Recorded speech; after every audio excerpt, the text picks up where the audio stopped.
Февраль ахырында ел сайын ватанны саклаучылар көне уңайыннан үткәрелүче хәрби спорт уеннарын район мәгариф идарәсе, районның ДАСАФ идарәсе һәм хәрби комиссариаты оештыра. Быелгы уеннарда да район мәктәпләре, Күбәк, Тотбулер, Михайловка мәктәпләренең 10-11 сыйныф укучылары катнашты.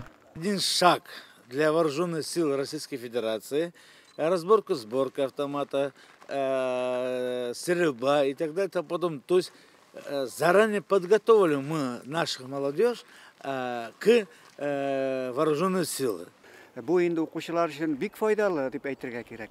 Chunki bunda ilkigi armiya saflarında bo'lgan yigitlar bilan o'zimiz esga tushiramiz, maktabda o'qigan vaqtlarini, turli harbiy ko'nikmalar o'z ustiga olasan. Armiyada bo'lib qaytgan kebek bo'lasan. Kelajakda o'zingga endi nindida bo'lsa ma'lumot to'playsan ulug' kishilardan, armiyada bo'lgan kishilardan. Men liseda o'qiyman, tanki училище eskida meni bu o'yinlar güçlüydü. Biz To'qay maktabidan keldik. Bunday aybirlarni anilar da o'ynagan edi. Zarnitsalarni. Bizda hozir o'ynaymiz alar ortidan edi. Bu o'yin harbiy patriotik tarbiya beradi. Har bir yigit armiyada служить etib qaytarga тиеш.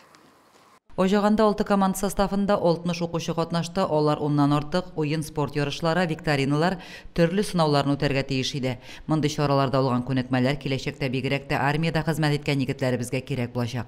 Бәйге кысаларында укучылар ГТО нормативларында тапшырды.